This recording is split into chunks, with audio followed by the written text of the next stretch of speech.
talks about the Islamic Renaissance, particularly in the Islamic world, regarding the Islamic Ummah.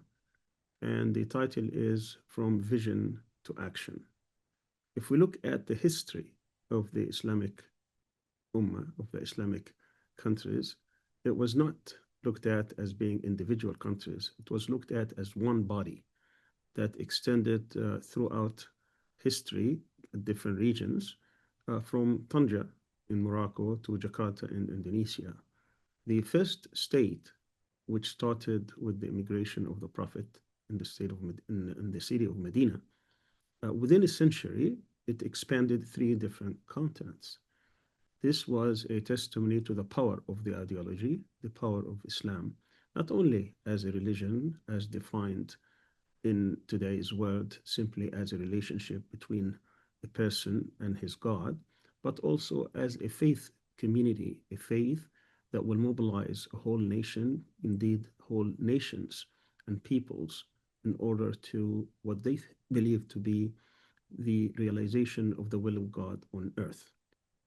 What happened is that this civilization, which spanned not only in geography, but in time, over 1,300 years, came to an end. That end happened towards the beginning of the 20th century with the fall of the last symbol of this Islamic nation, which was the Ottoman Empire.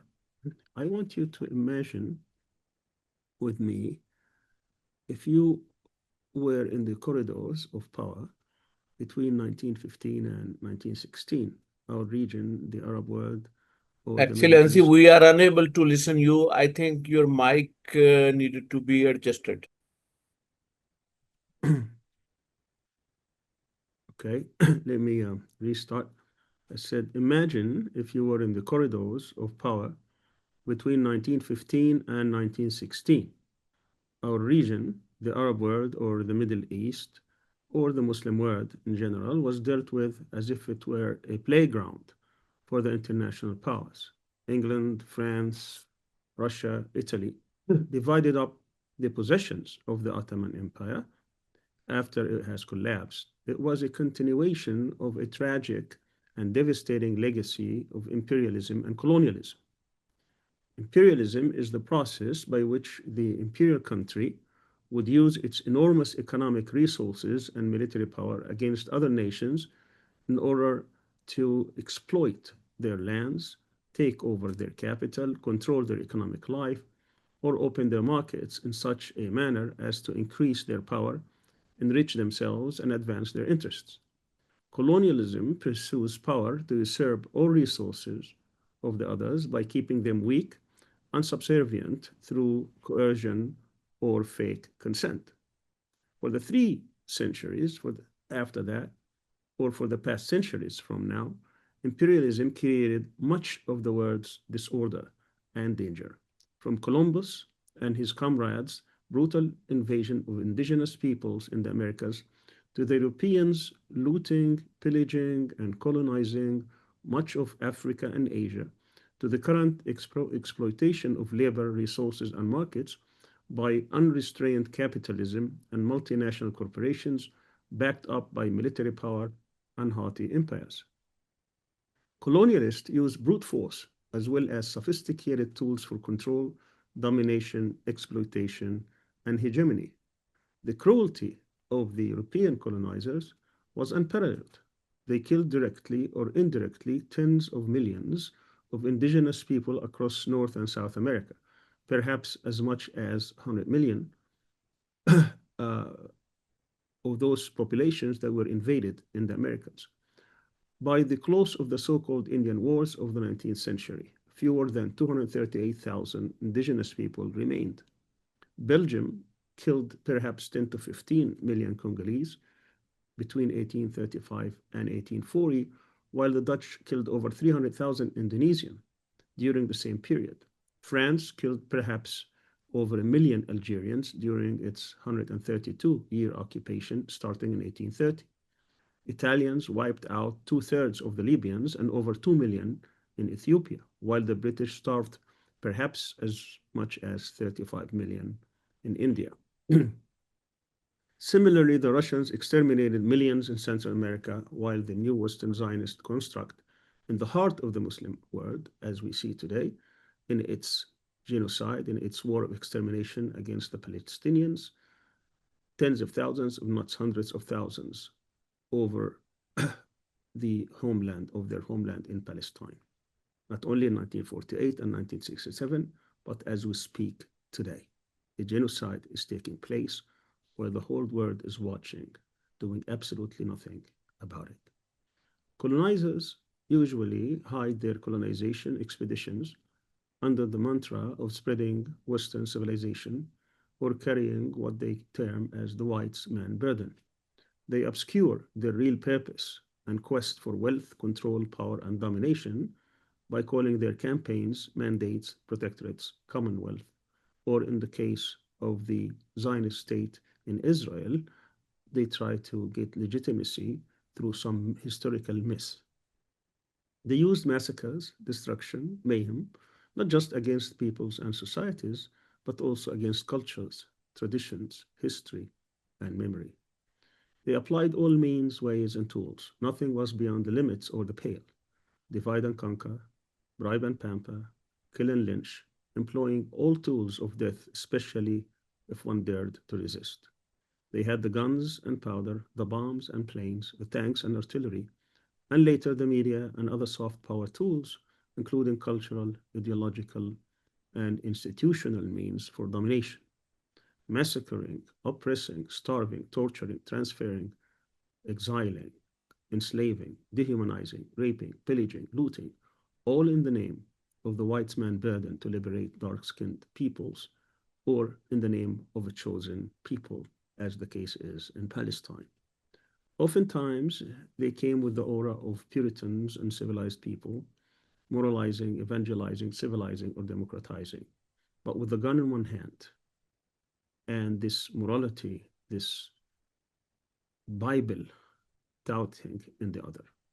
The justification for dehumanization and crushing of dignity and spirit was ready by claiming that their victims feel no pain, that the only language they understand is force, that the colored man's brain is different, that the other races, be it African, Asian, Arab, Indian, Persian, Afghani, whatever, are inferior, that they are barbarians, fanatics, radicals, fundamentalists, terrorists, backwards, extremists, ignorant, uncivilized. They don't respect their women or recognize law and order and cannot be trusted. Any resistance or opposition to the colonization project must then be crushed, annihilated, destroyed, or obliterated. As lands were raided and occupied, resources looted and plundered, labor exploited and enslaved, social orders were callously altered and cultures destroyed in the name of Western civilization.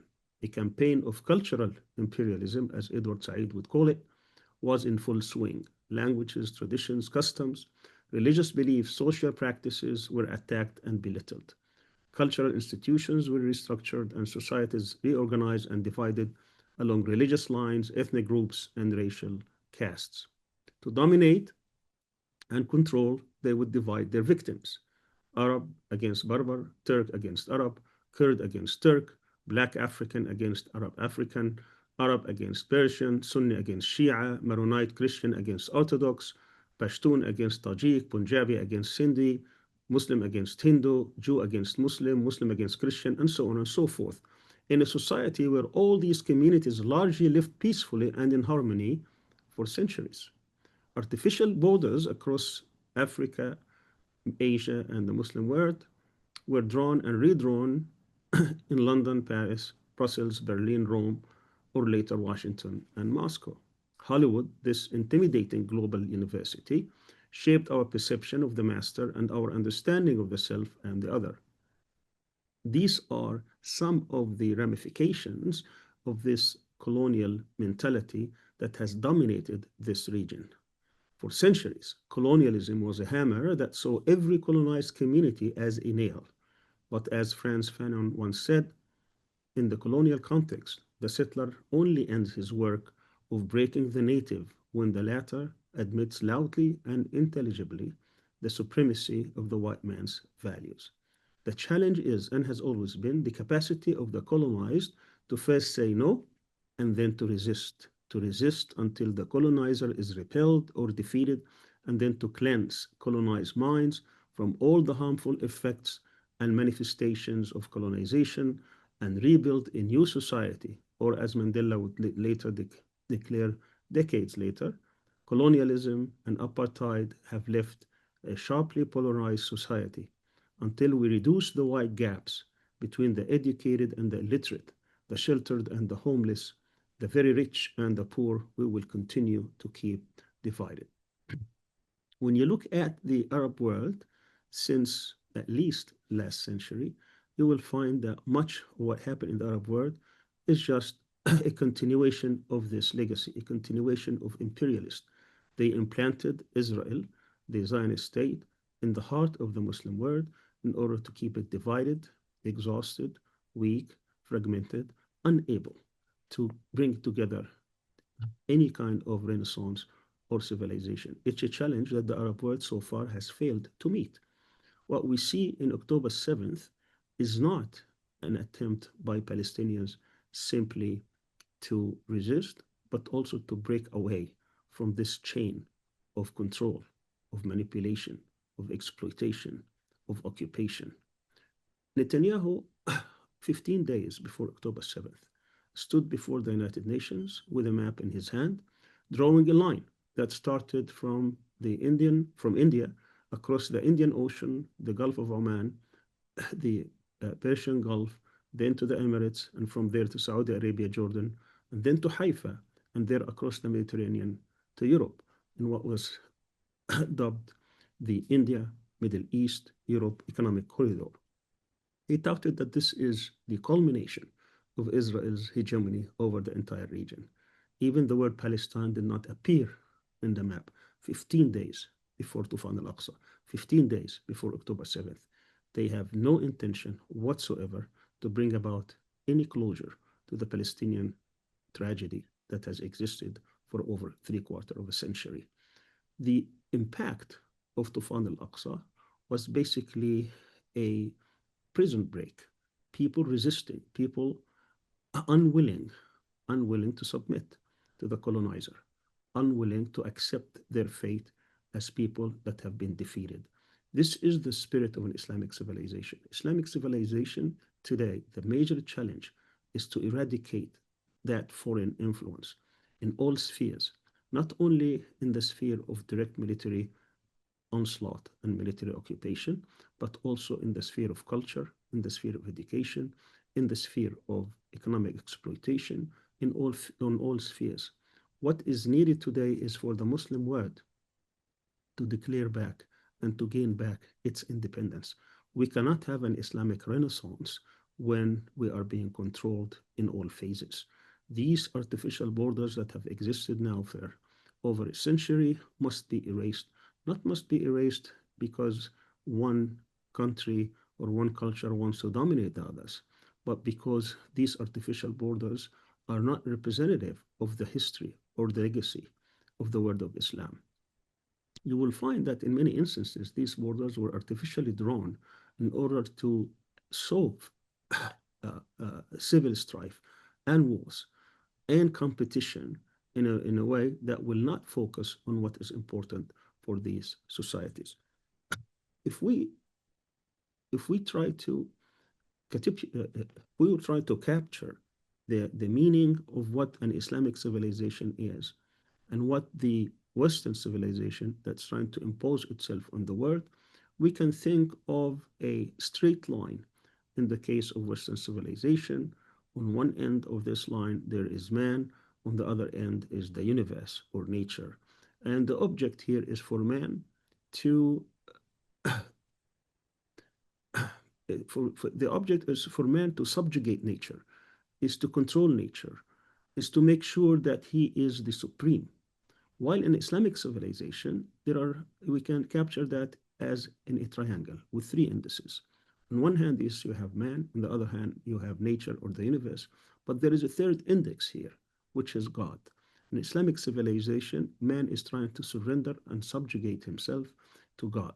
And therefore, the object here is to build the universe, not to destroy it, not to control it, not to make it the source of the misery of mankind as we have seen it. And therefore, when we talk about the renaissance of Islam, we have to put this into consideration, that this concept of Tawheed, this concept that man only can be subjected to God, man cannot be enslaved by other men, and therefore the spirit of resistance against all powers that are trying to subject the human spirit and the humankind to other people must be resisted at all cost.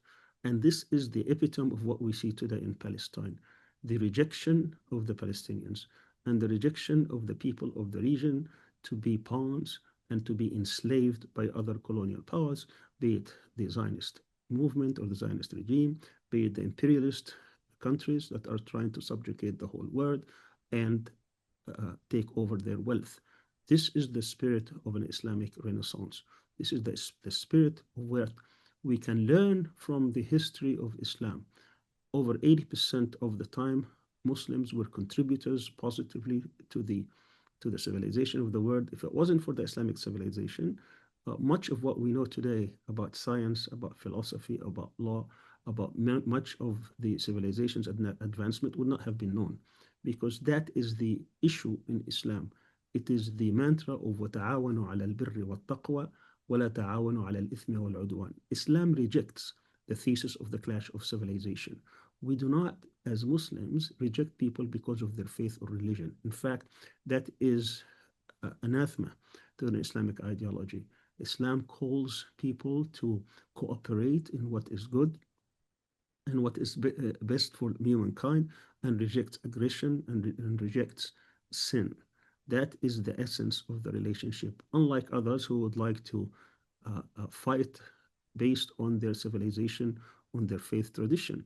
While the Zionists would like to make this a religious war in Palestine, Islam rejects this notion. It cannot accept a religious war simply because Islam recognizes Judaism and Christianity, and they have respect and recognition and tolerance from the first day that Islam existed, unlike the Zionists who would like to deny others and would like to turn this into religious war and take advantage of the Christian world advancement in technology, particularly military technology and economic wealth, in order to defeat their opponents. This is again something that Islam rejects totally. Islam rejects aggression. And we read in one of the surahs, Surah 60, that God says that the relationship, Surah 60, verses 8 and 9, that the relationship must be based on mutual respect, not based on aggression or expelling people from their homes or fighting them because of their religion. These are the red lines. And therefore, just to conclude my thesis, my thesis is that Islam has contributed positively to the world's civilization throughout its history of 1300 years, most of it. When it was aggressed upon, when the colonizers or the aggressive forces came, Muslims rise up to defend their faith, to defend their beliefs, because they do not believe that they can be subjected to anybody but God. For the past 3 centuries, when the gap between the Muslim world and others have grown, the West has taken advantage of this, divided the Muslim countries into many other countries, and in which most of these countries today, we find them under the tutelage, under the control, under the hegemony of either the West in terms of the dominance of the United States throughout the world, or regionally under the Zionist regime. We found that when the Muslim countries, 57 of them, met in Riyadh on November 11th, 2023, and a year after that, on November 11th, 2024, over 57 countries, the only thing they agreed on was to provide aid and assistance to the Palestinians. Even that was the collective decision. They could not deliver a single bottle of water to a thirsty Palestinian child unless Netanyahu says so. That tells you much about the state of the Muslim world, which is dominated today by the West. And therefore, the action that is needed, which has to precede all other actions, is for the Muslim world, whether it is groups, parties, scholars, NGOs, individuals, even governments and states. Their number one priority should be to eradicate foreign influence in their midst and try to come back to the origins of their faith, of their tradition, to be truly independent and truly sovereign.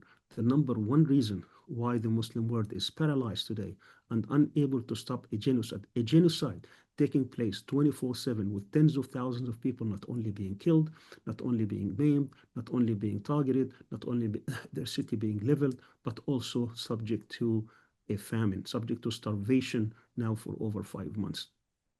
They are unable to do anything about it because they are not independent, because they are not uh, uh, sovereign, because they cannot actually control their fate, whether this is through the military domination or through the imbalance of power, or because of the debt that they have incurred throughout the past few decades, when billions of dollars have been given to them so that they will usurp their willpower.